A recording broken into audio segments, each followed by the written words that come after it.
पिछले एपिसोड में हमने देखा था कि शियाफान और फॉक्स डीमन एक गुफा के पास आकर छुप गए थे, लेकिन वहां पर पिंगर आने के बाद उन दोनों को देख लेती है। उसने वहां पर कुछ गलती सोच लिया था कि फॉक्स डीमन और शियाफान यहाँ पर कुछ और कर रहे हैं। साथ ही उसने वहां पर फैंक्शन वैली वालों को भी बुला लिया होता है, जो वहां पर आने के बाद शियाफान के ऊपर अटैक करने की कोशिश करते हैं, लेकिन शियाफान बड़ी आसानी के साथ उन सभी को वहां से मार गिराता है। दूसरी तरफ जूकी के पास भी उसके सेट के मास्टर ने उसे ऑर्डर दिया था कि उसे फैंक्शन वैली के अंदर जाना है, क्योंकि वहां की हालत बहुत ज्यादा खराब हो चुकी है। उसे ही देखने के लिए जूकी को वहां पर भेजा गया होता है, जिसके बाद यहाँ से ये एपिसोड शुरू होता है। तो इस एपिसोड की शुरुआत में फॉर्चून टेलर कई सारे लोगों को जमा करने के बाद उन्हें कहानियां सुना रहा होता है कि आप लोगों को पता है कुछ टाइम पहले मैंने एक फायर ड्रैगन को देखा था, वो इतनी जोरदार तरीके से जमीन से बाहर निकला कि वहां पर अर्थक्वेक ही आ गया। सारे लोग बड़े चाव से उसकी कहानियां सुन रहे थे। सभी को लग रहा था कि फॉर्चून टेलर यहाँ पर सच ही बता रहा होगा। वो वहाँ पर उन लोगों को उस बारे में बता रहा होता है कि फैंक्शन वैली कितनी ज्यादा बर्बाद हो चुकी है। इस चीज को सुनकर वहाँ मौजूद सभी लोग कह रहे होते हैं, फॉर्चून टेलर हमें बताइए ना, जब यहाँ पर फैंक्शन वैली इतनी ज्यादा बर्बाद हो रही है तो हमें यहाँ पर से जाना चाहिए या फिर हमें यहीं पे रुकना चाहिए। हमें तो कुछ समझ नहीं आ रहा कि फैंक्शन वैली के बर्बाद होने से इसका नॉर्मल लोगों पे क्या असर पड़ने वाला है। लेकिन फॉर्चून टेलर तो अपने ही मगन में था। वो कह रहा होता है, आप लोगों को नहीं पता क्या, पावरफुल से पावरफुल कल्टीवेटर को भी परेशानी आती है तो वो ऐसे छोड़कर थोड़ी ना भाग जाते हैं। इसलिए मेरे ख्याल से आप लोगों को भी यहीं पे रुकना चाहिए। सब कुछ धीरे धीरे करते हुए ठीक हो जाएगा या फिर हम सब मारे जाएंगे। दूसरी तरफ फैंक्शन वैली पूरी तरह से अलर्ट मोड पर होती है। उन्होंने चारों तरफ बिल्कुल पहरेदारी लगा दी थी। किसी बंदे के ऊपर भी शक होगा कि हो सकता है ये शियाफान या फिर पिंगर के साथ मिला हो तो उसे भी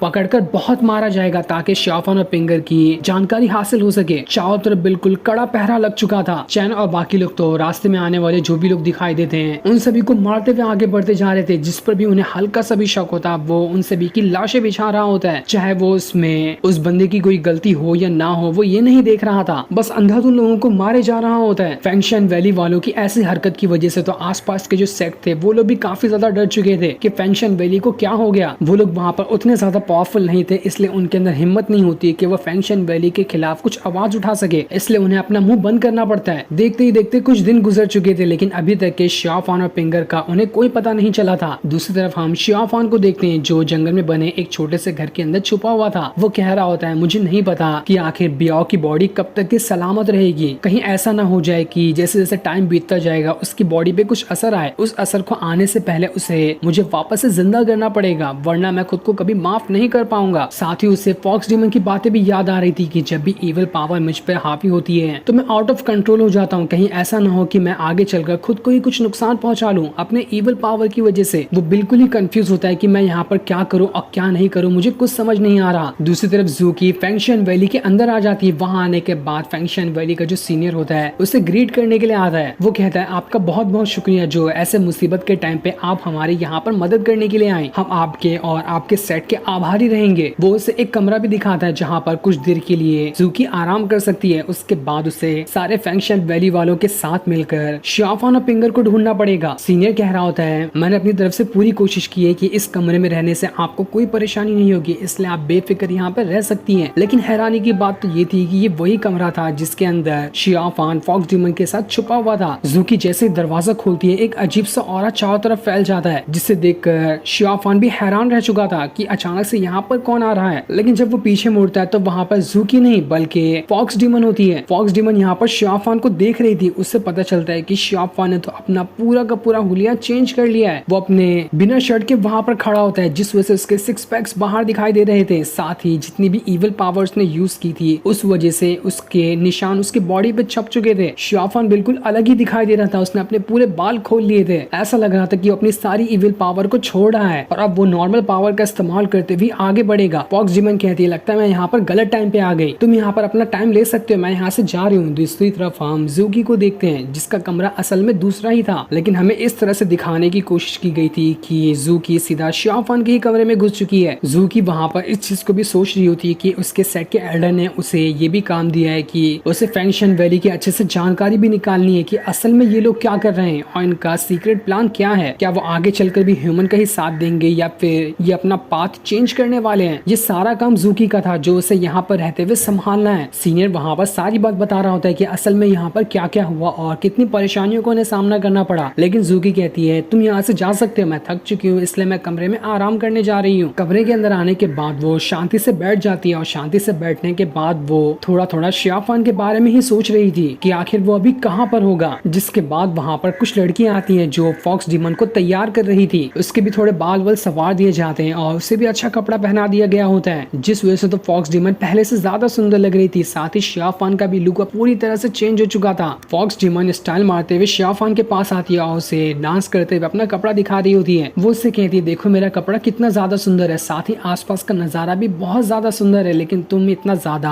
अपना मुंह लटका कर क्यों खड़े हो यहाँ पर? थोड़ा मुस्कुराओ, थोड़ा खुश रहो। ऐसा लग रहा था कि आज के दिन कुछ न कुछ तो फेस्टिवल है। बाहर भी लोग जो होते हैं वो लोग कैंप फायर जलाकर वहाँ पर डांस वगैरह कर रहे थे, इसलिए फॉक्स डीमन भी वहाँ पर चली जाती है ताकि उनके साथ वो डांस कर सके। जितने साल भी वो कैद में थी, कैद से बाहर निकल के आने के बाद वो सारे के सारे मजे ले रही होती है। साथ ही उसका डांस भी बहुत ही ज्यादा सुंदर था और उसका कपड़ा भी उस पर सूट कर रहा होता है। कुछ लोग गाना बजा रहे थे तो कुछ लोग म्यूजिक बजा रहे होते हैं ताकि सभी मिलकर यहाँ पर नाच गा सके। वहाँ पर शियाफान भी फॉक्स डीमन का नाच देखने के लिए आया होता है। ये लोग यहाँ पर काफी ज्यादा मस्ती मजाक कर रहे थे, सभी तो वहाँ पर बहुत ही ज्यादा खुश लग रहे होते हैं। जिसके बाद अगले दिन शियाफान फॉक्स डीमन को पूरा शहर घुमाने के लिए लेके चले जाता है। वो उसे अलग अलग जगह घुमा रहा होता है क्योंकि इतने साल कैद से बाहर निकलने के बाद फॉक्स डीमन को घूमने का मन कर रहा था, इसलिए वो दोनों काफी सारी अलग अलग जगह घूमने के लिए निकल जाते हैं। फॉक्स डीमन जहाँ जहाँ रह रही थी वहाँ वहाँ वो डांस ही कर रही होती है ताकि शियाफान का जितना भी चेहरा उतरा हुआ है वो उसे खुश कर सके। लेकिन शियाफान तो जरा सा भी खुश नहीं हो रहा था, बस वो आगे बढ़ते जा रहा होता है और उसके आगे ही आगे फॉक्स डीमन डांस करते हुए चल रही थी। शियाफान का बंदर तो फॉक्स डीमन के पीछे लट्टू हो चुका था, वो तो कूदते कूदते उसी का पीछा कर रहा होता है। काफी देर तक घूमने के बाद जब दोनों वहाँ पर थक जाते हैं तो रात को शियाफान फॉक्स डीमन को नाव की सवारी करने ले जाता है। बिल्कुल मूवी वाला सीन लग रहा था जहाँ पर हीरो हीरोइन एक दूसरे के साथ घूमने के लिए निकल जाते हैं। ऐसा ही बिल्कुल यहाँ पर सीन चल रहा होता है। बैकग्राउंड में गाना बज रहा था और ये दोनों आराम से घूम रहे थे, सारी जिसकी परवाह किए बगैर की पूरी फैंक्शन वैली उन दोनों को ढूंढने के लिए बिल्कुल पागल सी हो चुकी है। फॉक्स डीमन शियाफान से कह रही होती है, शियाफान तुम्हें पता है ये जगह मैं पहले भी आ चुकी हूँ। मेरी फॉक्स फैमिली की जो शुरुआत हुई थी ना वो यहीं से हुई थी, हमारे एंसेस्टर यहीं पे रहा करते थे। लेकिन जब यहाँ पर तबाही आई तो उसके बाद मैं अपनी पूरी की पूरी फॉक्स फैमिली को लेकर यहाँ से निकल गई और हमने ह्यूकी माउंटेन पे पनाह ले ली। उसके बाद हम वहीं पे रहने लग गए थे। और हुकी माउंटेन तुम्हें पता है कहाँ पर है? जहाँ पर तुम्हारा घोस्ट किंग जो है ना उसका सेट जो है वहीं पर हुकी माउंटेन भी आता है। जो सुनकर शियाफान कह रहा होता है, इसका मतलब कि तुम हमारे ही घोस्ट सेट के आसपास ही, लेकिन इसके बारे में मुझे पहले कुछ खास पता नहीं चला। दूसरी तरफ पिंगर जंगल के अंदर मौजूद होती है, वहाँ पर कुछ फैंक्शन वैली के लोग भी आ चुके थे, लेकिन उसे उन लोगों से कोई भी फर्क नहीं पड़ता। वो अपनी पावर का इस्तेमाल करते हुए सारे के सारे लोगों को मार रही होती है। कुछ लोगों को वो हिप्नोटाइज करने के बाद उनके अंदर से सीक्रेट जानकारी निकालने की कोशिश कर रही थी कि असल में फैंक्शन वैली वाले लोग अभी क्या कर रहे हैं, ताकि उसकी मदद से वो अपने आगे के प्लान बना सके कि वो कहाँ पर जाएगी तो सेफ रहेगी। लेकिन तभी फैंक्शन वैली का जो एक बंदा होता है वो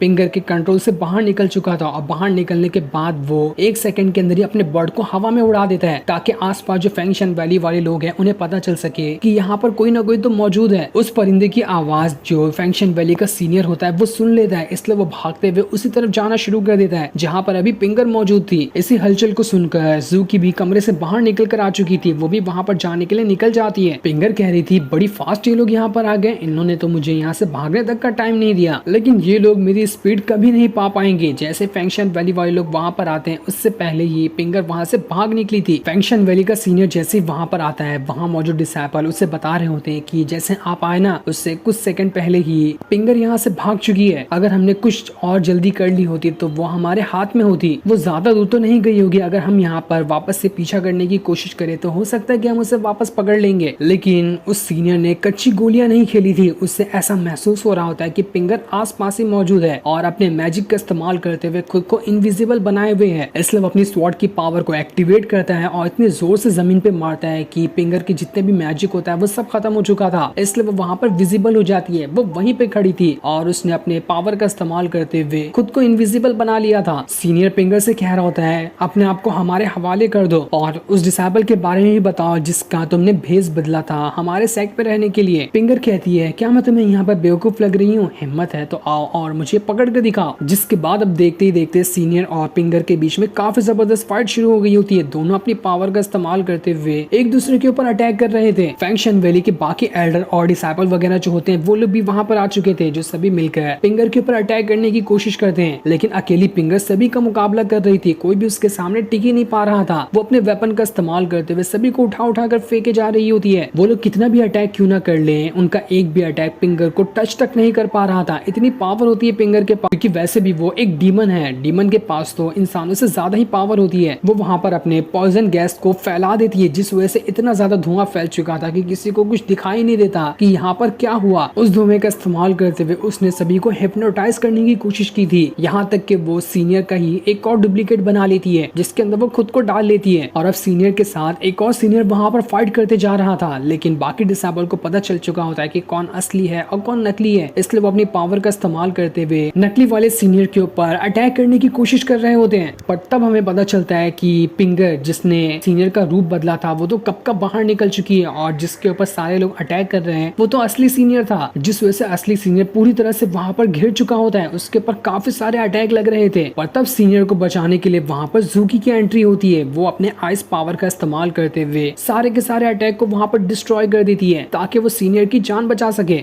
इसी वजह से तो पिंगर का भी सारा अटैक वहां पर खत्म हो जाता है, जिससे उसे भी तकलीफ हो रही थी। जूकी को देखकर पिंगर कह रही होती है, ये मुसीबत यहाँ पर फिर से कैसे आ गई। जूकी अब अपनी पावर का इस्तेमाल करते हुए पिंगर के पीछे पड़ चुकी थी। वो वहां पर अपने फॉर्मेशन को बनाते हुए उसके अंदर से स्वॉर्ड निकाल कर पिंगर के ऊपर अटैक कर रही होती है। पिंगर यहाँ पर जूकी के सामने कमजोर थी, क्योंकि जूकी उससे ज्यादा पावरफुल है, इसलिए वो बार बार बच रही होती है और बचते हुए जूकी के ऊपर अटैक करने की कोशिश करती है, क्योंकि सामने से वो अटैक करेगी तो वो हार ही जाएगी। लेकिन जूकी भी कम नहीं थी, वो बार बार सभी अटैक को डिस्ट्रॉय करते हुए पिंगर के ऊपर अटैक करके उसकी हालत खराब कर रही होती है। दोनों यहाँ पर अपनी पावर का इस्तेमाल करते हुए एक दूसरे के साथ भिड़ चुके थे। पिंगर ने अपनी क्लोन टेक्निक का इस्तेमाल कर लिया था, जिसका इस्तेमाल करते हुए वो जूकी का ध्यान भटकाते हुए उसके ऊपर अटैक कर रही होती है। इतने सारे पिंगर का अटैक खाने के बाद भी जूकी को कुछ नहीं हुआ था। वो पहले से ही ज्यादा गुस्से में थी और अपना सारा का सारा गुस्सा वो यहाँ पर पिंगर के ऊपर उतार रही होती है। दोनों की फाइट बिल्कुल जबरदस्त चल रही थी और इस फाइट में पिंगर कितना भी अटैक क्यों ना कर ले, जूकी उसके सामने ज्यादा ही पावरफुल दिखाई दे रही थी। कोई भी वहां पर हार मानने को तैयार ही नहीं था। एक दूसरे के ऊपर वो अटैक पे अटैक किए जा रहे होते हैं और ये अटैक भी नॉर्मल नहीं था, काफी खतरनाक से खतरनाक अटैक हो रहा होता है एक दूसरे के ऊपर। दोनों एक दूसरे की जान लेने की कोशिश कर रहे थे। जूकी अपनी आइस पावर का इस्तेमाल करते हुए पिंगर का जितना भी खतरनाक से खतरनाक अटैक होता है उन सभी को जमाते जा रही थी। इस वजह से पिंगर का एक भी अटैक जूकी को वहां पर टच तक नहीं कर पाता। इनकी लड़ाई से चारों तरफ बिल्कुल धुआं धुआं फैल चुका था, इसलिए धुएं को देखकर सीनियर और बाकी सारे डिसेबल भी उसी तरफ बढ़ना शुरू कर देते हैं, ताकि वो जूकी की मदद कर सके।